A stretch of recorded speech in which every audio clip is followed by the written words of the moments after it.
This morning, what we're going to do is this. We're going to look at the miracle working Jesus. Okay, the subtitle of this is Divine Power Over Human Predicament. Divine Power over what?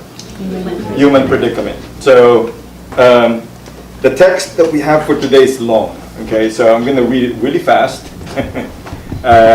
So you guys here with me? I'm going to try to read it really fast. It's Mark 4, verse 35 until the very end of chapter 5. Okay? So Mark 4,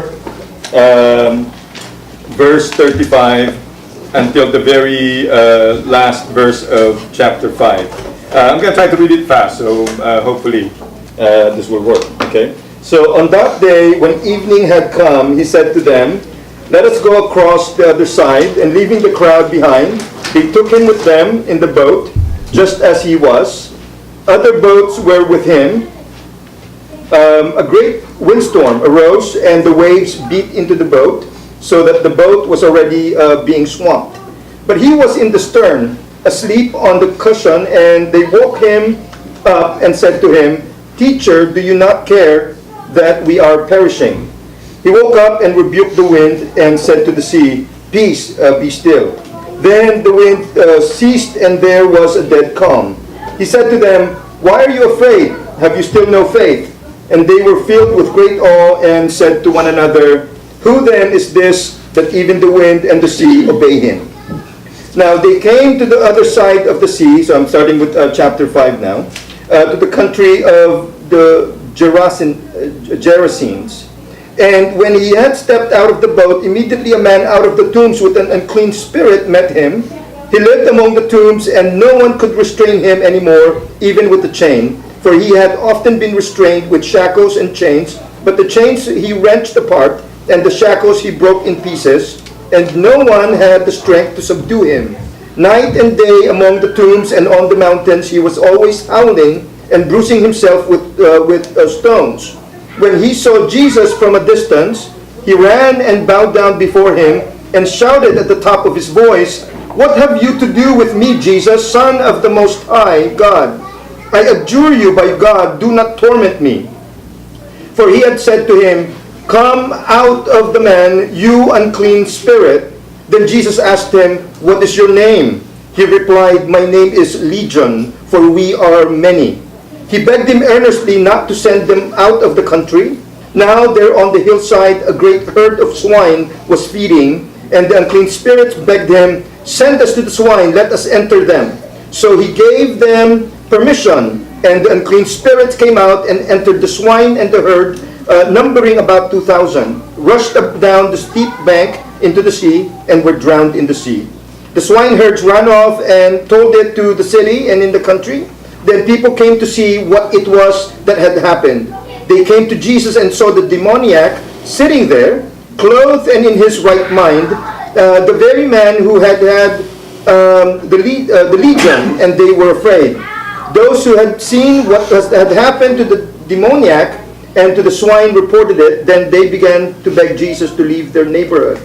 As he was getting into the boat, the man who had been possessed by demons begged him that he might be with him. But Jesus refused and said to him, "Go home to your friends and tell them how much the Lord had done for you and what mercy he has shown you." And he went away and began to proclaim in the Decapolis how much Jesus had done for him, and everyone was amazed.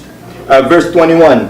When Jesus had crossed again in the boat to the other side, a great crowd gathered around him, and he was by the sea. Then one of the leaders of the synagogue, named Jairus, came, and when he saw him, fell at his feet and begged him repeatedly, "My little daughter is at the point of death.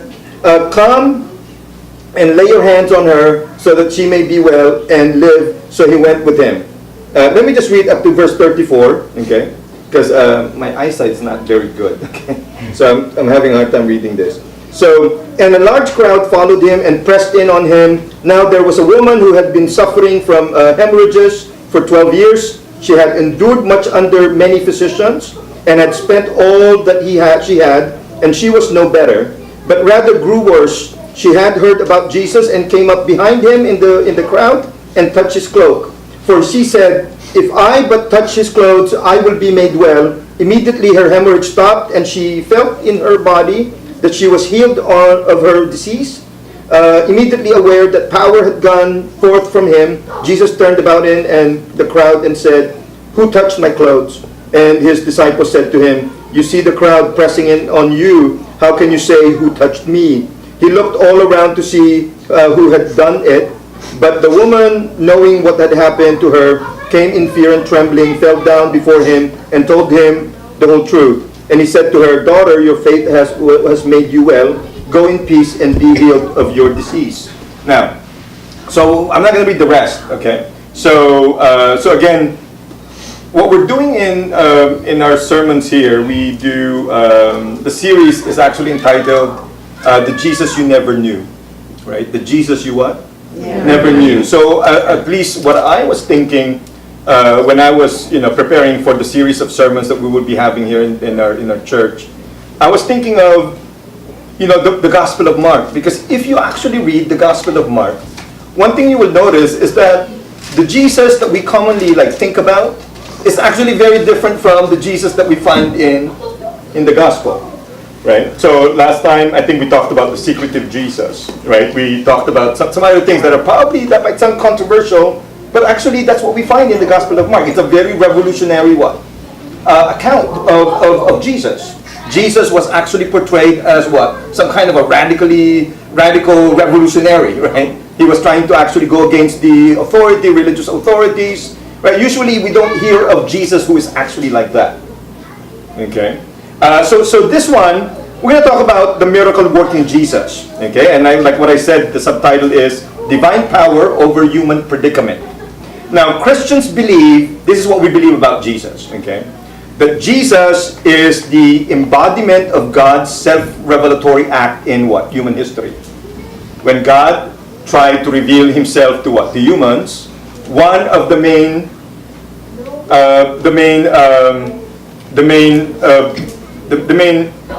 revelation of God's self is actually what? Jesus Christ. Okay? He does not simply embody God's love. And what I wanted to actually cover today is that Jesus also embodied what? Divine power. So Jesus did not just simply embody what? Divine love, but Jesus embodied divine power.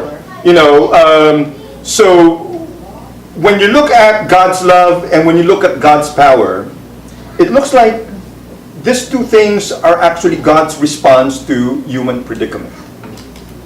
This is God's response to what? Human predicament. Now that's why Jesus is the bearer of what? Divine salvation, right? That's why he was the bearer of it, because God was trying to respond to the predicament of humans, and in response to that, God revealed his love, and he also revealed his what? Power. Okay? Now, the miracle-working Jesus reveals the scope of divine power in relation to human predicament. Now, so such predicament has to do with what? We are all vulnerable to be victimized by, one, natural disasters. Are you guys following me? Two, probably demonic attacks. Okay? Three, all sorts of illnesses. Right? And then fourthly, death. I hope you guys are following me. This is the human predicament, right? We are actually all vulnerable to be victimized by natural disasters, by demonic attacks, right? By all sorts of diseases, and what? By death. Okay? Now, so, one thing we have to understand here is this, right? We have no control of the conditions that set us on our way to being victimized by such things. We have no control of these natural disasters. We have no control of illnesses. We have no control of deaths. We have no control of what? Demonic attacks. And when we are victimized by these things, we feel helpless. Right? Because we have no what? We have no control. Usually these things are the things that overpower us. Are you guys following me here? These things are the ones that actually what? They overpower us. They ruin our lives. They kill every sense of meaningfulness in our earthly existence. Okay? God through Jesus, in a way, is telling us to have what? Hope. That's pretty much what God is doing here through Jesus. Is to somehow remind us, is to somehow to tell us to somehow have what? Hope. Right? Since God, through Jesus, promises to replace this human predicament. Right? The predicament of our powerlessness in relation to nature, our powerlessness in relation to the things that are happening in our bodies, right? And our powerlessness in relation to death. I hope you guys are following me. I want you to see all of this, these things that actually define our predicament as humans as some kind of existential threats. And I think Matt likes that phrase. Okay? Existential threats. These are threats to our what? To our existence. I hope you guys are following me here. Right? These are threats to our existence. I'm always hesitant to actually talk about God's power. Because sometimes people can have unrealistic expectations about God's power. Am I correct? Right? Is that right? We can have unrealistic expectations. People can begin to expect that Jesus will save us from our predicament all the time. Right? In God's own time, we will be saved from this predicament, whatever that is. What? In God's own what? Time. In God's own time. God reveals His power in Jesus to show the scope of what God can do. It's not what God will do at all times, but what God can what? Do. But what God can do. Okay? Now, once in a while, of course, we get a glimpse of God's power. Once in a while. It doesn't happen all the time. We're happy that, Brother Art's health is actually what? Improving. Okay? After being diagnosed with cancer. Right? And then he's, we're very happy for him. Right? And sometimes we get a glimpse of what? Of God's goodness. But the problem is that many times probably people begin to treat God as if God is like a genie in the bottle. Right? And that's always my worry. That's always what? That is always my fear. Is that when I talk about God's power, people will begin to treat God as if God is what? A genie in a bottle. You tell Him about your wishes, and then somehow, your wishes will be what? Some kind of a command to God, right? For God to do something to you. Now, so every time I talk about divine power, I want people to watch out for this, right? We need to balance our theology of divine power with our theology of suffering. You guys follow me here? We need to have those two. We need to figure out a way to what? To balance those two out. Right? Our theology of what? Divine power. And our theology of suffering. Right? Does that make sense? The failure to maintain the balance between the two will eventually lead us to what? An inadequate kind of spirituality. For example, a theology of divine power without any shred of a theology of suffering results in what? Groundless optimism. If you have a theology of divine power but without a theology of suffering, what happened to you? You have groundless optimism. And that groundless optimism breeds what? Unrealistic expectations. I hope you guys are following me here. Right? With such a theology, we begin to treat biblical principles as if they are formulas for manipulating our future to conform to our wishes and desires. And so that might lead to disappointments, and that might lead to what? Disillusionment. And that's the reason why I'm somehow worried every time I talk about what? Divine power. I want people to somehow balance it out with what?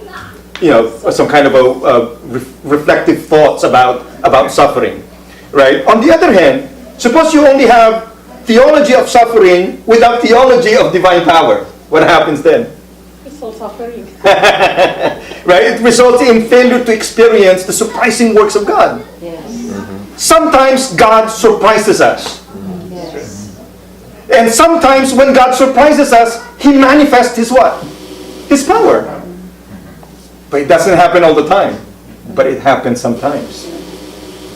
Do you guys follow me here? Right? Now, so here's at least how I live my life. Okay?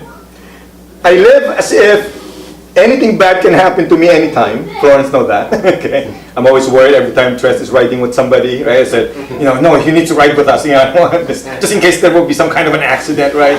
I don't want to blame myself for actually allowing him to ride with somebody else, right? So I'm always what? I live as if anything bad can happen to me anytime, right? While I remain open to occasionally surprising works of God in my life. You guys follow me? So one, I'm always, worrying about the possibility that something bad will happen to me. Well, at the same time, I'm always open that God will do what? Surprising works.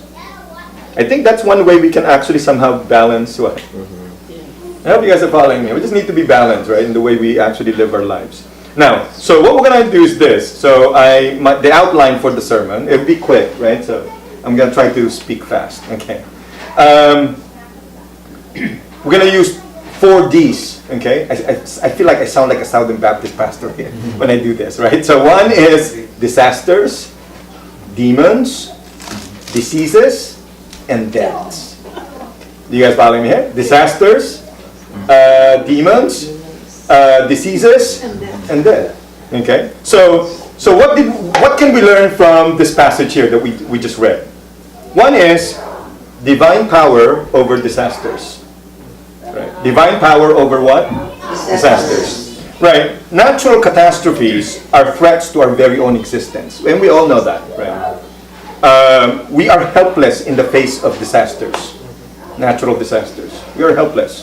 Both the powerful, the weak, the rich, the poor, the popular, the unpopular, the religious, the non-religious, the educated, the uneducated, the parents, the children, right, and others are all vulnerable to the impacts of what?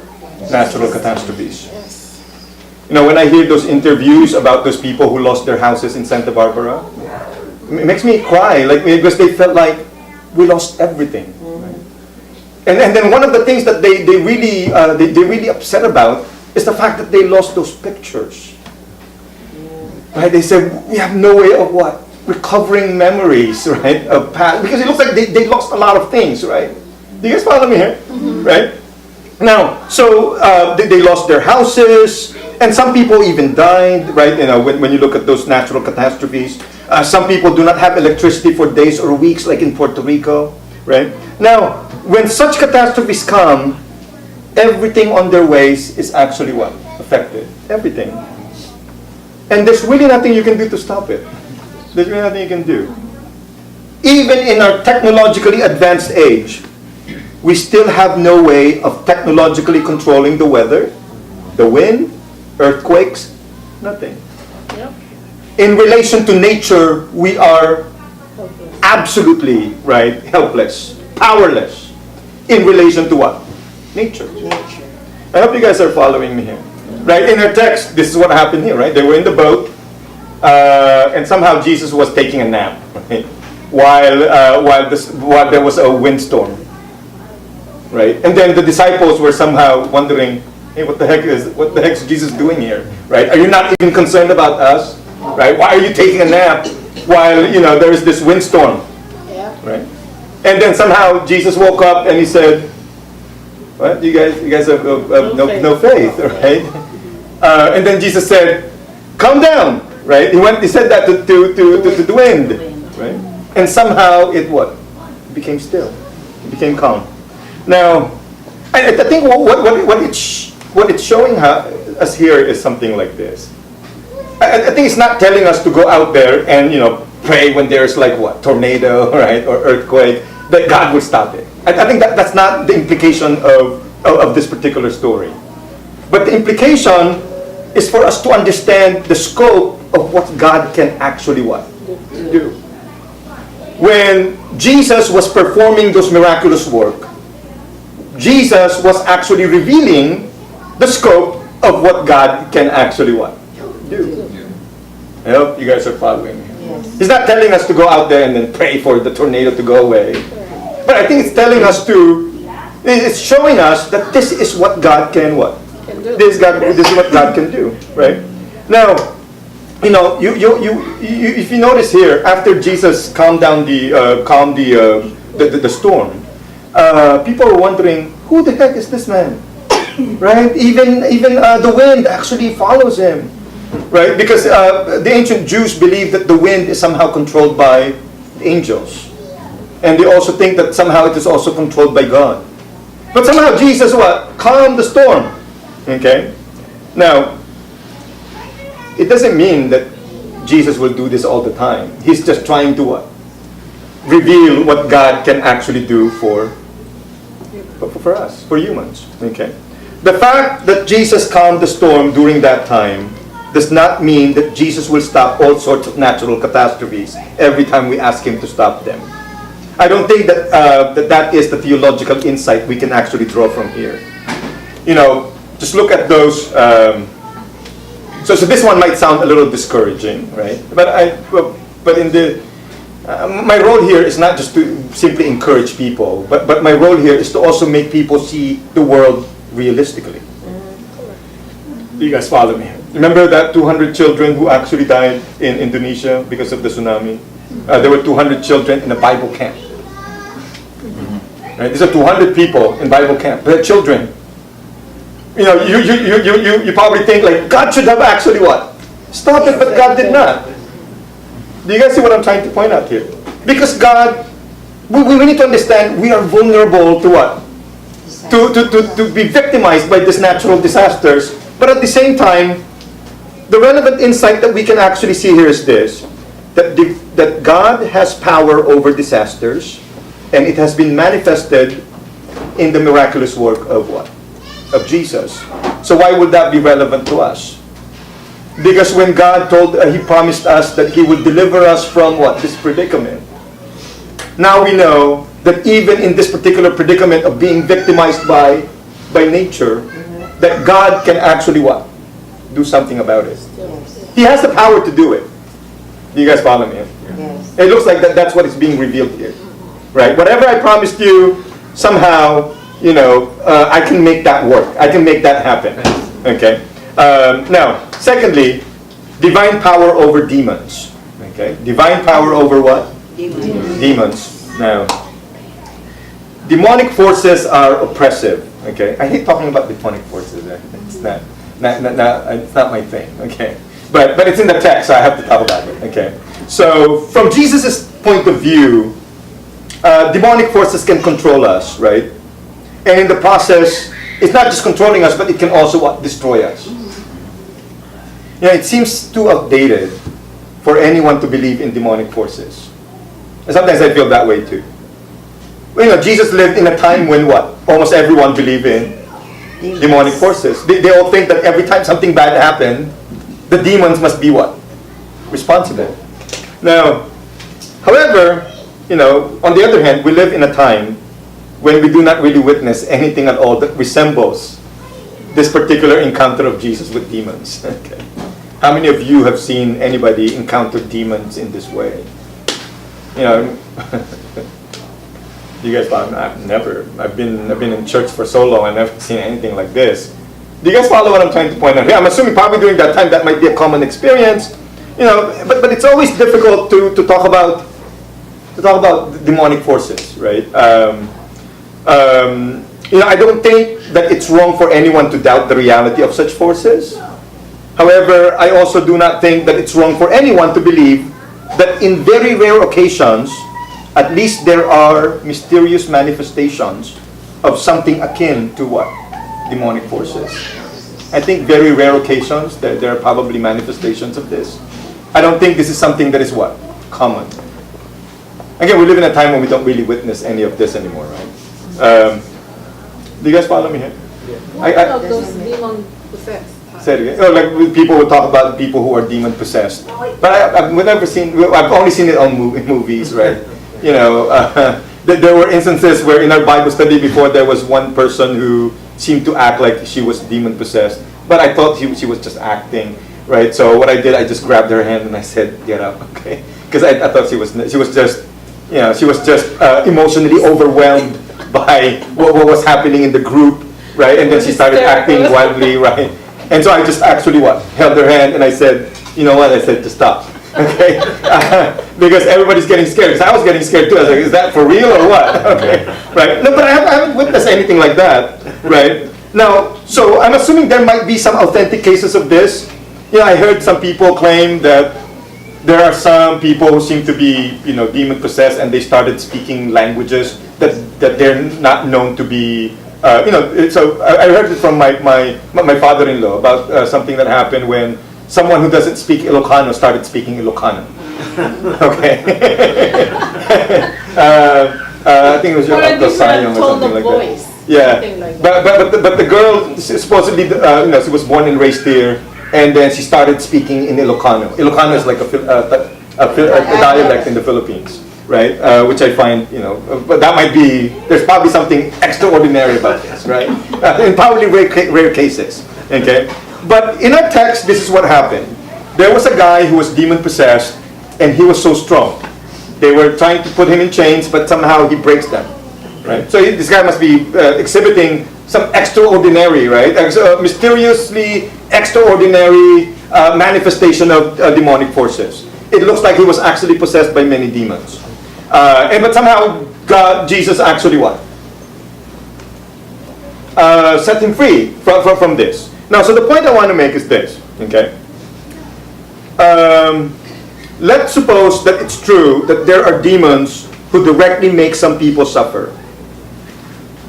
Those demons must be much more powerful than us. And we're actually helpless in relation to them. Okay? But Jesus in the text exhibited what? Divine power over what? Demons. So when God promised us that He's going to deliver us from what? From demonic forces, that means He can do it because He exhibited it through the miraculous work of Jesus. Now let's look at the third point. Divine power over diseases. Okay. Divine power over what? Diseases. Okay. We have no control over the diseases that may come our way. Okay. We have no what? Control. We have no control. Some of them significantly threaten our lives. Okay. We feel helpless, right? When the doctor gives us, unwelcome diagnosis about our health conditions. All of us feel this way, I think. I'm assuming here, right? In addition to being physically threatening, diseases can be psychologically disempowering. Fear consumes us after we hear unwelcome diagnosis. We begin to worry. It leads us to become desperate for cure. Diseases are obviously existential threats. They can lead to the disintegration of our character if you've been sick for a long time. They can suck everything that is meaningful or anything of value out of us when we find out about our negative health conditions. You guys follow me? I'm assuming all of us feel this way when we have those kind of diagnoses. We share these experiences in common as humans. We have this in common. We feel the same way. Okay? I was somewhat devastated when I was diagnosed as diabetic with high blood pressure, problem with high blood pressure and high cholesterol. Right? I worry every time I hear that it is one of the leading causes of blindness, right? Or one of the leading causes of amputations, or problems with body organs, right? Cause of stroke, right? Or at least precondition for having stroke or heart attack, right? That really scares me. I remember, if I remember it correctly, the first thing that came to mind after I was diagnosed was my daughter, right, Francine, because during that time we didn't have Tress yet. I was only 30 years old when I was diagnosed, right? And then so I was thinking about what would happen now to Francine, right? I should have thought of my wife too, right? But I was just thinking about my daughter, right? Now, a few years ago, I was brought, through an ambulance to the emergency room when the doctor approached me and said, the initial diagnosis is that you have a heart attack, right? And I was only in my 30s. And my response is I cried and I worried, right? Because I started thinking of Tress and Francine. The first thing I told the doctor is like, I still have 2 little kids, right? I said, do everything you can, please, right? Right? I felt so helpless, right? And I'm supposed to be a philosopher, I should be calm, right? But it didn't work, right? Yeah, because I was worried. I was worried about my kids. I felt so helpless when my daughter was diagnosed with having severe problems with her brain. And you guys know that. Many of you have been with us through you guys visited her in the hospital when she was hospitalized. I felt so helpless when she was actually at work, right? I cried at work. I was like, I used to work in the library. And I remember crying every time I thought about the severity of her what? Of her health conditions. Do you guys follow me here? Yes. No one is immune from diseases. Yep. Can you say that with me? No one is immune from diseases. You can be one of the strongest persons, like Muhammad Ali, right? But he also got what? Parkinson's, right?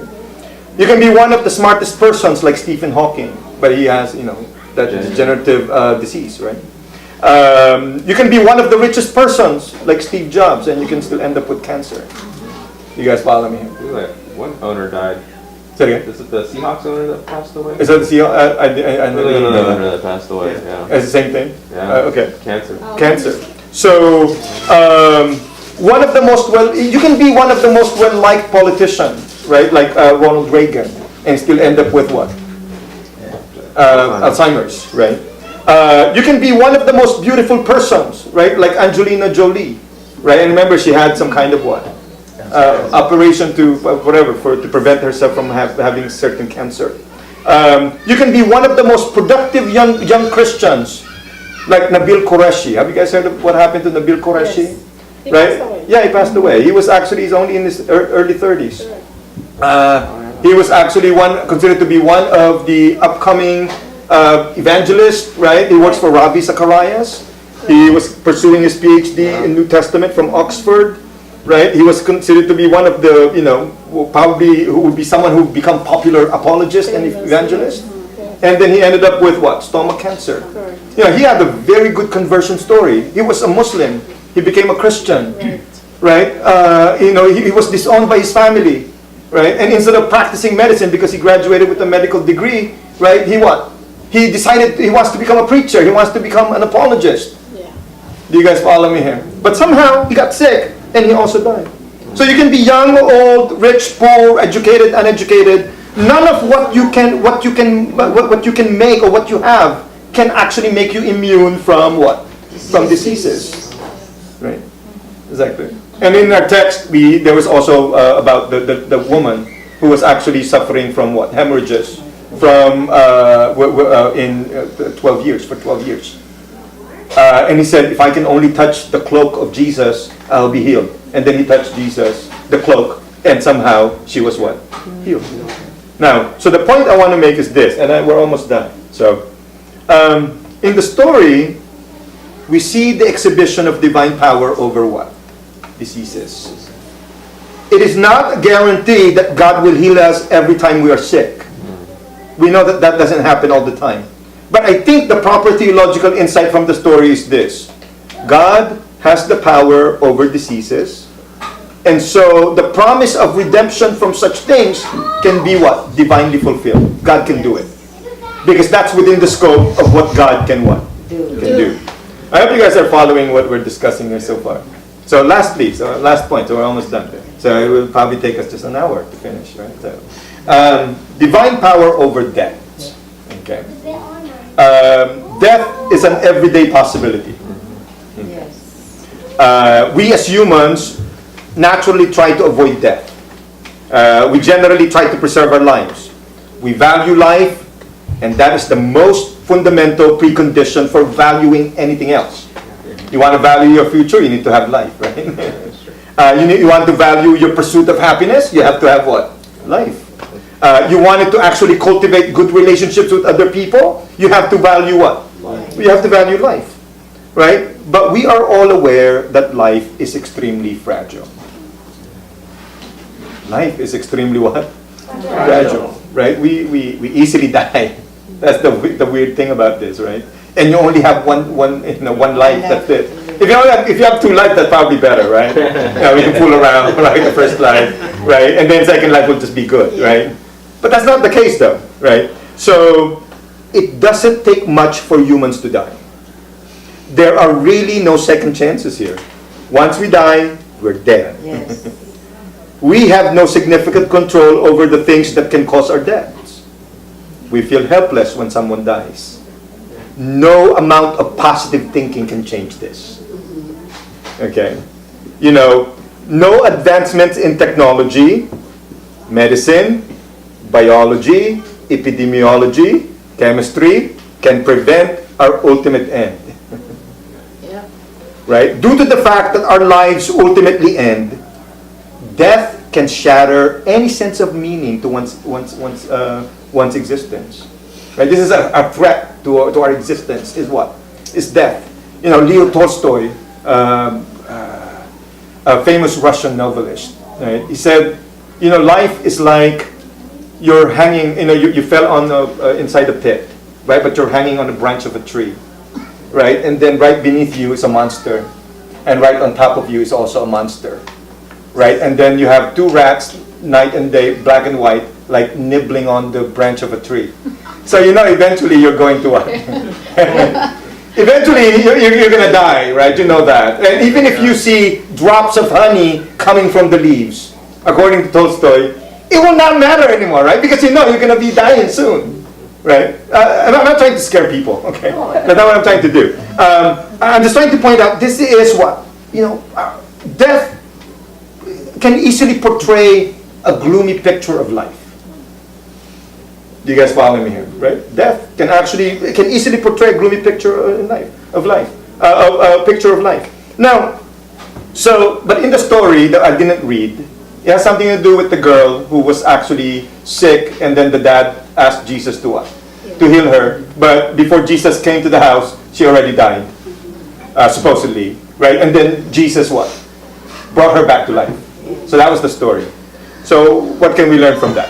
Okay. The proper theological insight here is not that God will raise a dead person.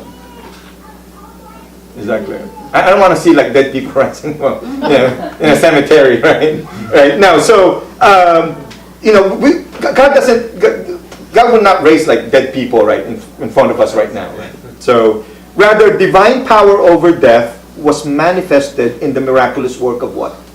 Of Jesus. So the promise that God will raise us from the dead in the future can be what? Can be divinely fulfilled, because that is within the range of what God can what? Can do. I hope you guys are following us here. So, you know, Jesus is the embodiment of God's ultimate self-revelatory act. What we see in Jesus, we get to know God by actually looking at what? Looking at Jesus. In the Jesus of the gospel, we do not simply encounter divine love. God is not just deeply concerned about our human predicament. In addition, in the miracle-working Jesus, we encounter divine power. We encounter what? Divine power. God has the requisite power to bring about the salvation from our human predicament. God has the power over the natural world, the spirit world, and God has the power over what? Our human bodies. And we can always hope that God will ultimately bring about whatever God promised us. How do we know that we can actually put our hope and put our faith in God? Because we see it in Jesus, you know, the extent of God's power. God promised us, because of His love, He's going to try to rescue us from our what? Human predicament. But at the same time, He also revealed in Jesus that what? Whatever will save you from your predicament, that is within the range of what I can what? What I can do. I hope I'm making sense here. That's within the range of what God can what? Can do. So I hope you guys learned something from that, right?